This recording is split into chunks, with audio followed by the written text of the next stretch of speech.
បាទសួស្តីអ្នកកលានទាំងអស់គ្នាថ្ងៃនេះយើងមកបន្តសាច់រឿងលេបផ្កាយភាគទី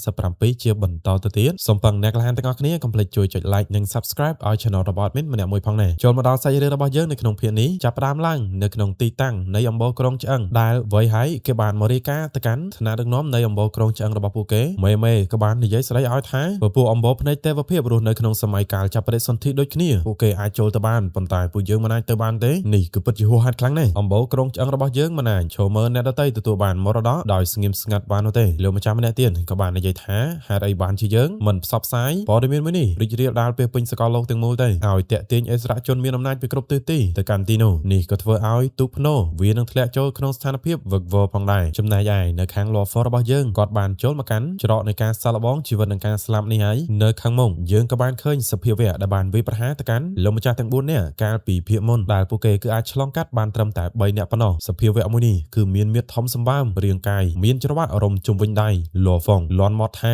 នេះគឺសំឡេងរបស់ទួនតងហឺវូគាត់ក៏បានប្រាប់ថាសត្វមួយនេះវាមានឈ្មោះថាខុយឡូអ្វីដែលឯងត្រូវធ្វើត្រូវតែរួចរស់មានជីវិតក្រោមក្រញាំដៃរបស់វាប៉ុន្តែត្រូវចងចាំឯងមិនអាចលាក់ខ្លួននៅក្នុងកំណប់ទ្របវិមានការពារនៅក្នុងការសាកល្បងមួយនេះនោះទេសត្វខុយឡូស្រែកក្រហមទៅកាន់លោហ្វងក៏ដំណើរការគ្រឿងសឹករបស់គាត់គ្រឿងសឹកសម្រាប់ព្រះអរិយឆ្កួតកម្រិតទី3សម្រាប់ព្រះមួយក្រញាំទេធ្វើឲ្យសត្វខុយឡូវាបានខ្ទៀនដេកដួលទៅហើយធ្វើឲ្យលោហ្វងគាត់មានអារម្មណ៍ថាភ្ញាក់ផ្អើលមែនទែនអីគេសត្វសាហាវដែលមានសមត្ថភាពសម្រាប់កម្រិតម្ចាស់សកលអាចដួលត្រឹមតែការប្រយុទ្ធតិចតួចប៉ុណ្ណេះប៉ុន្តែមិនអញ្ចឹងនោះឡើយវាក៏បានក្រោកឡើងដោយកខ្សែភ្នែកឡើងក្រហមឆ្អៅមាត់មួយកណ្ដាប់ដៃទៅពេញមាត់ទំហឹងលោហ្វងក៏បានដាក់មកកណ្ដាប់ដៃមកវិញដូចគ្នាដៃរបស់វាឡើងតុនទៅហើយប្រើអាវុធផ្សេងទៀតវាប្រហារទៅកាន់អវយវៈរបស់វាទាំងអស់ហើយលើកនេះយើងក៏ថែមទាំងបានឃើញនៅអាវុធដំបងយិនសិនរបស់គាត់ដែលគាត់ខានបានប្រើអស់រយៈពេលជាយូរមកហើយគ្រប់សាច់ស្នៀទាំងអស់ហាក់ដូចជាសាច់រឿងគឺចង់រំលឹកឲ្យយើងដឹងអំពីអាវុធរបស់គាត់មួយនេះដំបងយិនសិនបានបំបុកទៅកាន់សត្វខុយឡូឲ្យបើងលោហ្វងកលឹងជុំវិញដៃ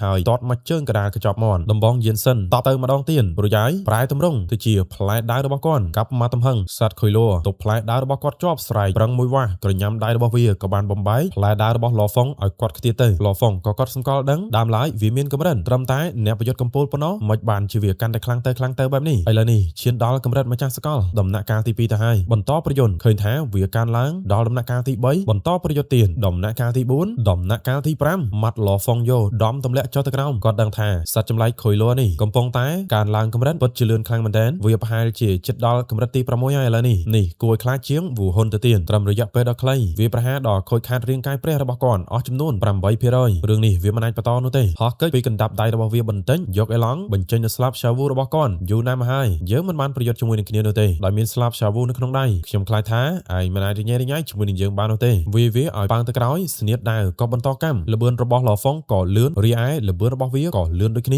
ាក្រញាំដៃជាមួយនឹងផ្លែដាវកាប់ទៅកាប់មកលោហ្វងយាមួយដៃដាក់ទៅខណៈពេលដែលវាក៏បានទះមកក្រញាំមកដូចគ្នាទប់ទល់ជាមួយនឹងកម្លាំងរបស់លោហ្វងជាចុងក្រោយវាក៏បានទះកត់ឲ្យខ្ទប់ទៅគាត់ស្ទុះទៅដាក់វាមួយជើងទៀតប៉ុន្តែដៃរបស់វាក៏អាចរារាំងថែមទាំងដាក់គាត់មួយដៃឲ្យខ្ទាតថយមកក្រោយថែមទៀតស្ទុះទៅបន្តម៉ាត់គាត់យោលោហ្វងមានតែប្រើស្លាប់ឆាវូដើម្បីការពារខ្លួនឃើញថាកម្លាំងរបស់វានៅតែបន្តកើនឡើងសូម្បីតែឈានដល់កម្រិតកំពូលនៃម្ចាស់សកលហើយក៏ដោយម៉ាត់យោម៉ាត់ដៃចុងក្រោយនេះគឺហាក់ដូចជាខ្លាំងមែនទែនខ្ទប់លោហ្វងអឹបទៅនឹងជញ្ជាំងបាត់ហើយធ្វើឲ្យគាត់ក៏ថែមទាំងអួតឈាមទៀតផងនៅខណៈពេលនោះវាមិនបានវាប្រហារគាត់បន្តនោះទេហាក់ដូចជាវាក៏ត្រូវបានដកថយអង្គុយចុះទៅវិញទៅសម្លេងរបស់ទួនតង់ហឺវូប្រាប់មកថាលោហ្វងឆ្លងកាត់ផុតហើយអាចបន្តទៅមុខបានលោហ្វងក៏បានកិនសំណាងល្អតម្រូវការរបស់ទួនតង់ហឺវូគឺគ្រាន់តែតម្រូវឲ្យគាត់នៅមានជីវិតក្រោមការវាប្រហាររបស់សត្វចម្លែកមួយនេះគឺមិនមែនកំចាត់វានោះទេលោហ្វងក៏បានឆ្លងកាត់ច្រកចូលមួយនឹងមកដល់ម្ខាងទៀតទៅដែលមានពួកគាត់ទាំង3កំពុងតែរងចាំនៅទីនេះរួចជាស្រេចគ្រាន់តែបានបើកទ្វារឃើញថាអ្នកដែលចេញមកគឺជាលោហ្វងធ្វើឲ្យយើងឯងគេពិតជាភ្ញាក់ផ្អើលមែនតើតែម្នាក់ឯងពិតជាអាចរត់គេចខ្លួនពីសត្វចម្លែកនោះបានទាំងនៅរស់លោហ្វងក៏បានកិនហាក់ដូចជាអ្នកដែលបានស្លាប់គឺជាលោកម្ចាស់លាវជេវពិតជាមិននឹកស្មានដល់ទម្រង់ជីវិតរុក្ខជាតិដូចជាលោកម្ចាស់លាវជេវក៏បានស្លាប់ដែរតុនតុងហឺវូក៏បានបង្ហាញខ្លួនគាត់ប្រាប់ថានេះគ្រាន់តែជាចំណុចកណ្ដាលនៃច្រកផ្លូវមួយនេះប៉ុណ្ណោះពួកឯងទាំង4បានជាប់នៅក្នុងការសាកល្បងអាចបន្តទៅមុខបានទៅក្នុងសាលបន្ទាប់មុនពេលដែលអាចចាប់ផ្ដើមទទួលមរតកអ្នកទាំងអស់គ្នាក៏បានបន្តដំណើរទៅមុខលោហ្វងក៏ទទួលបានការតាក់ទងពីបថាយៈនិងម្ចាស់ក្រុងហ៊ុនតុនពួកគាត់ទាំងពីរបានសួរលោហ្វងថាលោហ្វងយើងទទួលបានព័ត៌មានខ្លះអំពីមរតកតុនតុងហឺពីអំបូរក្រុងឆ្អឹងព័ត៌មានក៏បានបង្ហាញដែរថាឯងក៏នៅទីនោះដែរតើនេះជាការពិតទេលោហ្វងក៏ប្រាប់ថាមែនហើយតើព័ត៌មានត្រូវបានផ្សព្វផ្សាយហើយពួកគាត់ទាំងពីរមើលមុខគ្នាបន្តិចលោហ្វងតាក់ទងនឹងមរតកតុនតុងហឺអំបូរមនុស្សក៏រៀបចំសកម្មភាពដើម្បីទៅផងដែរឯងគ្រាន់តែបដោ តដើម្បីទទួលបានមរតកទេប៉ុន្តែឯងត្រូវតែបង្កើនការប្រុងប្រយ័ត្នឥឡូវនេះដំណើរការនៃការទទួលមរតកគឺត្រូវបានផ្សព្វផ្សាយរីករាលដាលពីពេញសកលលោកព្យុះនៃការប្រកួតប្រជែងដណ្ដើមមរតកនេះត្រូវបានកំណត់កាន់តែខ្លាំងឡើងហើយទស្សនវិជ្ជាក៏បានបង្ហាញនៅឯទីតាំងដែលមាននៅមនុស្សម្នាពួកគេហាក់ដូចជាមានសម្លៀកបំពាក់ទៅដោយរុក្ខជាតិដែលនេះគឺជាទឹកដីបរិសុទ្ធអាត្រិកខាងកើតមនុស្សម្នាគ្រប់គ្នានៅទីនេះយ៉ាងហោចណាស់ក៏ជាកម្រិតម្ចាស់សកលដែរនៅកំឡុងពេលដែលពួកគេកំពុងតែអង្គុយហ្វឹកហាត់ក៏ស្រាប់តែមានប្រតិកម្មពីដើមឈើបពែបរោះរបស់ពួកគេគ្រប់គ្នាក៏ភ្ញាក់ផ្អើលហើយគាត់ម្នាក់នេះគាត់គឺជាលោកម្ចាស់ផ្កាយពិតខាងជើងក្រោយពីបានដឹងចំហាយពីប្រតិកម្មរបស់ដើមឈើបពែបរោះគាត់ក៏បានដឹងថាបពែបរោះក៏ប្រញាប់ទៅកាន់ទីតាំងដើមឈើបពែបរោះតែម្ដងការបង្ហាញខ្លួនរបស់ជើងខ្លាំងម្នាក់នៃទឹកដីបរិសុទ្ធមួយក្នុងចំណោមទឹកដីបរិសុទ្ធទាំងពីរប្រចាំមហាសមុទ្រសកលនេះមើលទៅគឺពិតជាមានឫទ្ធានុភាពខ្លាំងមែនទែនមនុស្សម្នាក់នេះគាត់ដឹងថាបពែបរោះគឺរៀបនឹងចេញមកហើយរីឯមនុស្សម្នាក់ដែលពាក់របាំងមុងគាត់ថាចាប់តាំងពីគេកើតមករហូតមកដល់ពេលនេះវត្តនៃការចាប់បដិសន្ធិចំនួន82ដងកន្លងផុតទៅហើយខ្ញុំមិនដែលបានឃើញបពែបរោះនោះទេថ្ងៃនេះគាត់គឺចេញមកហើយមើលទៅកាន់ការបង្ហាញខ្លួនរបស់ជើងខ្លាំងគឺពិតជាអស្ចារ្យខ្លាំងមែនទែនមានទាំងសម្លេងភ្លេងទៀតគួរស្ដាយដែលអាចដាក់នៅក្នុង YouTube បានការបង្ហាញខ្លួនរបស់គាត់គឺជាបរិសុទ្ធចំណាស់ម្នាក់មនុស្សនៅខាងក្រោមពិតជាបង្ហាញនូវការគោរពខ្លាំងមែនទែនពួកគេក៏បានហៅថាបពែបរោះនៅខាងអំបូរភ្នែកទេវភាពឯនេះវិញមេគេក៏បានចេញមកហៅគ្នាដូចគ្នាហើយលោកម្ចាស់ពិតទាំងអស់ក៏សិតតែបានចេញមកហើយនៅខាងទឹកដីបរិសុទ្ធព្រះច័ន្ទពណ៌ស្វាយឯនោះវិញសំឡេងក៏បាននិយាយឌូភ្នោមនុស្សនៃអំបូរព្រះច័ន្ទពណ៌ស្វាយក៏ហាក់ដូចជាបានប្រមូលផ្ដុំគ្នានៅខាងទឹកដីបរិសុទ្ធអាត្រិកខាងកើតគាត់ក៏បាននិយាយសួរទៅកាន់អ្នកក្រមបង្គាប់ថាខ្ញុំបានលើថានៅក្នុងទូសកលដែលជាទឹកដីគ្រោះថ្នាក់មួយក្នុងចំណោមទឹកដីគ្រោះថ្នាក់ទាំង3មានមរតកនៃតនតងហឺមែនទេលោកម្ចាស់កាយពិតខាងជើងគាត់ក៏បានប្រាប់ថាគឺមានអាត្រិកខាងកើតក៏បានបន្តប្រសិនបើមានពូជពងមរតកកម្រិតកម្ពូលបែបនេះតើមានអ្នកស្ម័គ្រចិត្តណាដែលចង់ចូលរួមដែរទេមនុស្សក្រមបង្គាប់របស់គាត់ទាំងអស់គឺសុទ្ធតែស្រែកទៅការស្ម័គ្រចិត្តខ្ញុំសុខចិត្តទៅនៅខាងអំបូរភ្នែកទេវភាពពួកគេក៏បាននិយាយដូចគ្នាពេលវេលារបស់ពួកយើងគឺចិត្តអស់ហើយនេះប្រហែលជាឱកាសតែមួយគត់របស់ពួកយើងខ្ញុំសុខចិត្តប្រយុទ្ធដើម្បីដណ្ដើមក្តីសង្ឃឹមឲ្យអំបូរភ្នែកទេវភាពលោកម្ចាស់ដទៃទៀតក៏ស្ម័គ្រចិត្តទៅដូចគ្ន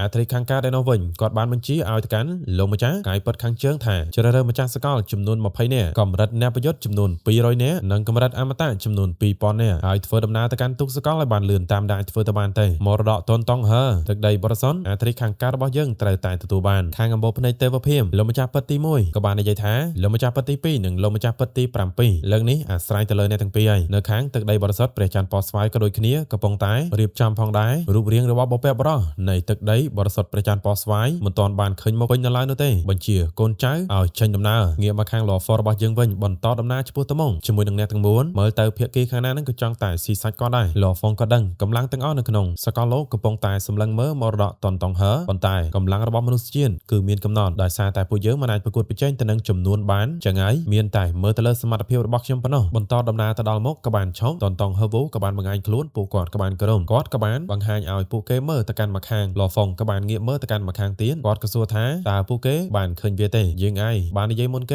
េលោកម្ចាស់មានរូបភាព holographic នៃក្រុមតារានិករចំនួន123នៅផ្នែកខាងឆ្វេងរីឯផ្នែកខាងស្ដាំគឺមាន holographic នៃក្រុមតារានិករចំនួន180,000លហ្វក៏ថាថែមទាំងមានក្តារអុកនៅក្នុងក្រុមតារានិករនីមួយៗផ្នែកខាងឆ្វេងគឺល្អឥតខ្ចោះប៉ុន្តែនៅផ្នែកខាងស្ដាំគឺវាមិនពេញលេញលូឆុងក៏បានបន្តបន្ថែមលើពីនេះក្រុមតារានិករចំនួន123នៅផ្នែកខាងស្ដាំគឺដូចគ្នាទៅនឹងតារានិករចំនួន123នៅផ្នែកខាងឆ្វេងតនតងហឺវូប្រាប់ថាត្រូវហើយផ្លាស់ប្ដូររូបរាងឡើងធំហើយបើកបង្ហាញឲ្យពួកគាត់បានឃើញនិងប្រាប់ថានេះគឺជាទម្រង់នៃការលេងកម្សាន្តដ៏ពេញនិយមបំផុតនៅក្នុងស្រុកកំណើតរបស់គាត់វាក៏ជាមធ្យោបាយដើម្បីបណ្ដុះនិងអភិវឌ្ឍនៅការយល់ដឹងផងដែរវាត្រូវបានគេហៅថាក្តារអុកអធិរមាផ្អែកទៅលើវិធីសាស្ត្រដោះស្រាយការបំផន់ទាំង123តំពងនៅផ្នែកខាងឆ្វេងពួកឯងគួរតែអាចរកឃើញច្បាប់និងអាចកំបាំងជាមូលដ្ឋានរបស់វាបន្ទាប់មកចាប់ផ្ដើមដោះស្រាយនៅហ្គេមផ្គុំរូបនៃតារានិករទី124បន្តទៅនៅផ្នែកខាងស្ដាំហើយសសរទាំង4ក៏បានផុសឡើងសម្រាប់បេក្ខជនទាំង4នាក់តែម្ដងគាត់ប្រាប់ថាសសរគ្រីស្តាល់ទាំង4នេះគឺរៀងៗខ្លួនវាជាកម្មសិទ្ធិរបស់ពួកឯងទាំង4ពួកឯងគឺអាចប្រើនៅធម៌ពលព្រះដើម្បីគូសនៅដំណោះស្រាយនៅលើសសរគ្រីស្តាល់នេះបានប្រសិនបើអាចដោះស្រាយនៅហ្គេមផ្គុំរូបតារានិករចំនួន